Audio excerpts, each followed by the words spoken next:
అప్పుడెప్పుడో జరిగిన ట్యాంక్ బండు ఆత్మహత్య ఇన్నాళ్ల తర్వాత డెత్ నోటు వలన బయటపడింది. ఇదిగో ఒకే మహిళ ఇద్దరు మగవాళ్లతో, ఈ ఇద్దరితో పాటు ఇంకొకళ్ళతో కూడా కలిసి అక్రమ సంబంధం పెట్టుకుని కట్టుకున్న భర్తని వేధించి అన్నటువంటిది. ఇక్కడ విశేషం ఏంటంటే, సాధారణ పల్లె ప్రాంతాల నుంచి హైదరాబాదుకి వెళ్ళగానే ఎలా దిగజారిపోతారో అర్థం కానటువంటి పరిస్థితి.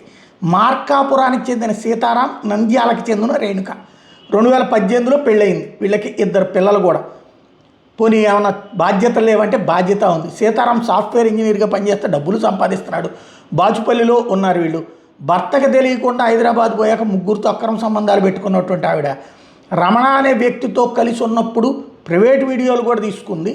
ఆ వీడియోల్ని రమణ ఇన్స్టాగ్రామ్లో పోస్ట్ చేసిన తర్వాత తెలుసుకున్నటువంటి సీతారాం ఒక్కసారి షాకు గురయ్యాడు.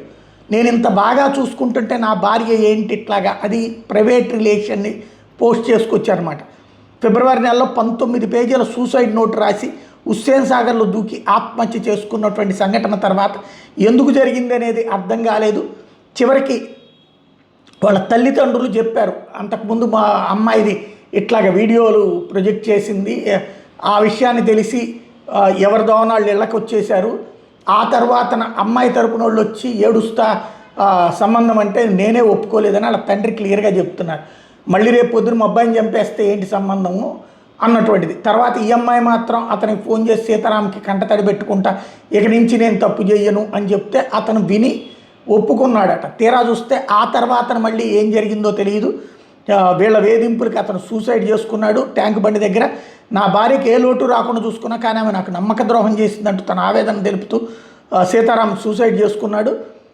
ఇప్పుడు ఈ సూసైడ్ నోటు ఆధారంగా రేణుకతో పాటు ఆమె ఇద్దరు లవర్స్ రమణ, శ్రవణ్లని అరెస్ట్ చేశారు పోలీసులు. రేణుక నమ్మక ద్రోహం వల్ల నెలకు 2 లక్షలు సంపాదించే సీతారాం ప్రాణాలు పోగొట్టుకున్నాడు. ఇద్దరు పిల్లలు అనాథలయ్యారంటూ ఇప్పుడు వాళ్ళ తల్లిదండ్రులు ఆవేదన చెందుతున్నారు.